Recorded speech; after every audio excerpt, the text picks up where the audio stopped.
السلام علیکم ویورز، کیسے ہیں؟ امید ہے سب ٹھیک ٹھاک اور خیریت سے ہوں گے۔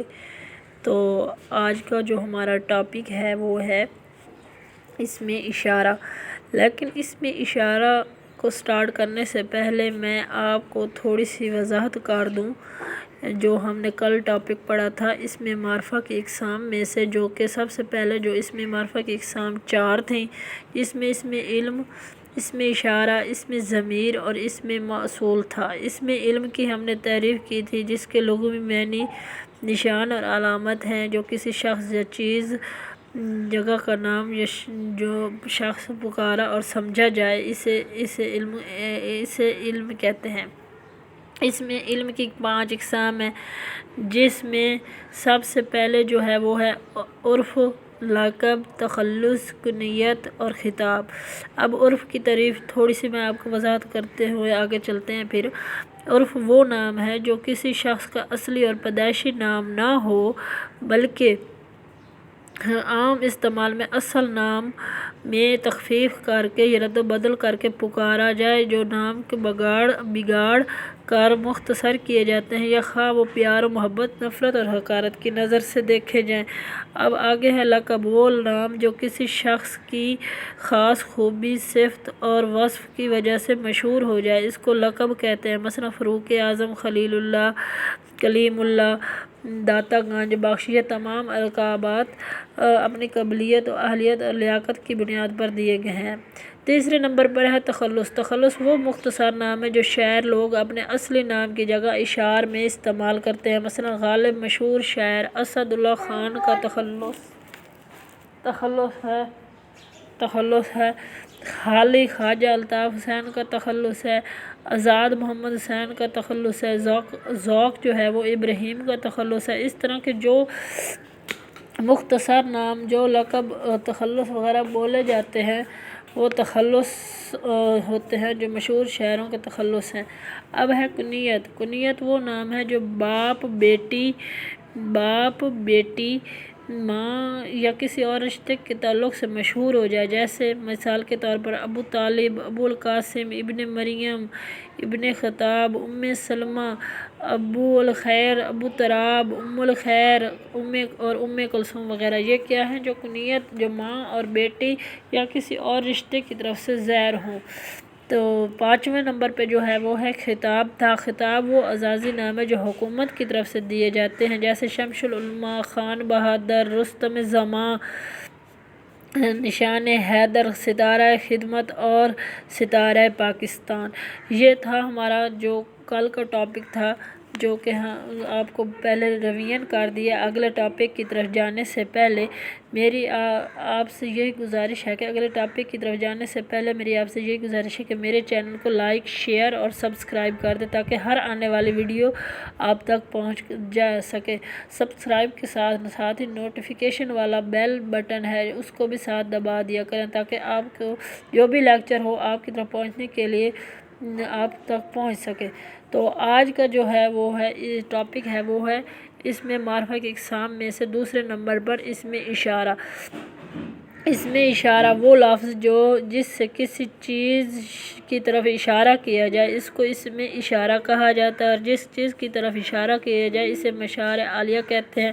اس میں اشارہ میں کسی شخص یا چیز کی طرف ہاتھ یا آنکھ سے اشارہ کیا جائے۔ مثلا وہ سائیکل پرانی ہے، یہ کتاب آپ کی ہے، آپ نے نماز پڑھی ہے، اس نے کھانا کھا لیا، اسلم لاہور جا رہا ہے۔ یہ کیا ہے؟ جس میں یہ دیکھیں، وہ، یہ، آپ، اس نے، اسلم، اس طرح کے جو الفاظ ہیں، یہ کیا ہے؟ اشارہ دیتے ہیں۔ یہ کیا ہے؟ اس میں اشارہ کہا جاتا ہے، ان کو اس میں اشارہ کہا جاتا ہے۔ اس میں اشارہ کی کتنی اقسام ہیں؟ اس میں اشارہ کی 2 اقسام ہیں۔ اس میں اشارہ قریب، اس میں اشارہ بعید۔ اب اس میں اشارہ قریب کی یہ تعریف ہے: جب کوئی اشارہ کسی شخص یا کسی قریب شخص یا جگہ، چیز کی طرف اشارہ کیا جائے، اس میں اشارہ قریب کہتے ہیں۔ یعنی کہ نزدیک، جو کسی چیز کا نزدیک کی طرف اشارہ کیا جائے وہ کیا کہلاتا ہے؟ اس میں اشارہ قریب کہلاتا ہے۔ مثلا یہ کتاب ہے، اس مسجد میں نماز پڑھو، ان کو ساتھ لے جاؤ، یہ کیا ہے؟ یہ قریب کی طرف اشارہ کرتے ہیں۔ اب اس میں اشارہ بعید، اس میں اشارہ بعید کا مطلب ہے دور کی چیز کو بعید کہا جاتا ہے۔ جب کوئی، اب اس کی طرف یہ، جب کوئی اشارہ کسی دور کی چیز یا شخص یا کی طرف کیا جائے تو اسے اس میں اشارہ بعید کہتے ہیں۔ ان کو جیسے وہ کتاب تمہاری ہے، وہ اس لڑکے کا قلم ہے، ان خواتین کی کتابیں، ان میں، اس نے، ان کو، انہیں وغیرہ، یہ کیا ہے؟ اس میں اشارہ اور قریب دونوں میں استعمال ہونے والے الفاظ ہیں، لیکن بعید جو ہے وہ دور کی اشیاء کے لیے استعمال کیا جاتا ہے۔ تو یہ تھے اس میں اشارہ، اس میں یہ یاد رکھ لیں، اس میں اشارہ کی تعریف میں آپ کو پہلے بتا چکی ہوں۔ اب اس میں اشارہ کی اقسام، اس میں اشارہ کی اقسام میں سے 3 اقسام ہیں، 2 اقسام ہیں، ایک اس میں اشارہ قریب اور اس میں اشارہ بعید۔ اب چلتے ہیں اس میں معرفہ کی اقسام نمبر 3 پر، پہلے پڑھا تھا اس میں علم، پھر پڑھا، آج پڑھا اس میں اشارہ، تو تیسرے نمبر پر ہے اس میں ضمیر۔ اس میں ضمیر کی ڈیفینیشن یہ ہے، اس میں ضمیر ایک لفظ ہوتا ہے جو کسی اسم کے بجائے استعمال ہو، یہ ہمیں سے اسم کی تکرار سے بچاتا ہے جو یا تو پہلے استعمال کیا ہوتا ہے یا پہلے ہی واضح طور پر اپنے ہونے کی طرف دلالت کرتا ہے۔ اس میں ضمیر کا استعمال اسم کی تکرار سے بچاتا ہے اور فقرہ پہلے کی نسبت زیادہ خوبصورت اور ادبی بن جاتا ہے۔ اس کی انگلش میں اس طرح ڈیفینیشن ہوگی: A pronoun is a word used in place of noun. It avoids the repetition of noun that has been either mentioned before or is already clearly understood. مثال، اب اس کی مثال اس طرح: محمد عبداللہ ایک انتہائی محنتی لڑکا ہے، وہ صبح سویرے اٹھتا ہے، وہ نماز پڑھتا ہے اور ناشتہ کرتا ہے، وہ باقاعدہ اسکول جاتا ہے، اس نے اسکول سے کبھی کوئی غیر حاضری نہیں کی، تمام اساتذہ اس سے پیار کرتے ہیں۔ اب اس پیراگراف میں جو محمد عبداللہ ہے وہ صرف ایک بار ہے اور باقی جو ادبی اور خوبصورتی بنانے کے لیے وہ اس نے تمام، یعنی کہ یہ جو ہیں یہ سارے جو اس میں ضمیر کی جگہ بولے جا رہے ہیں اور محمد عبداللہ کی طرف اشارہ کر رہے ہیں۔ اس میں ضمیر جس اسم کی بجائے بولا جائے اسے مرجع کہتے ہیں، یعنی کہ اسم کی بجائے جو الفاظ بولے جاتے ہیں، ان کو، ان کو، وہ، تم، ہم، ہمارے، یہ اس میں مرجع کہا جاتے ہیں۔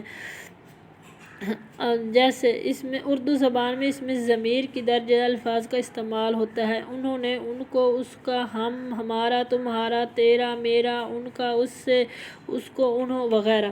اب یہ ہے اس میں ضمیر کی تعریف۔ تو یہاں تک آج کا ٹاپک اینڈ ہوتا ہے اور یہاں تک آج کا ٹاپک تھا۔ تو کل ہم پڑھیں گے اس میں ضمیر کی اقسام، کائنڈز آف پروناؤن، تو کل یہ سٹارٹ کریں گے۔ تو میرے چینل اینڈ ہونے سے پہلے میری آپ سے یہی گزارش ہے، پھر آخری دفعہ پھر یہی گزارش ہے کہ میرے چینل کو لائک، شیئر اور سبسکرائب کر دیں۔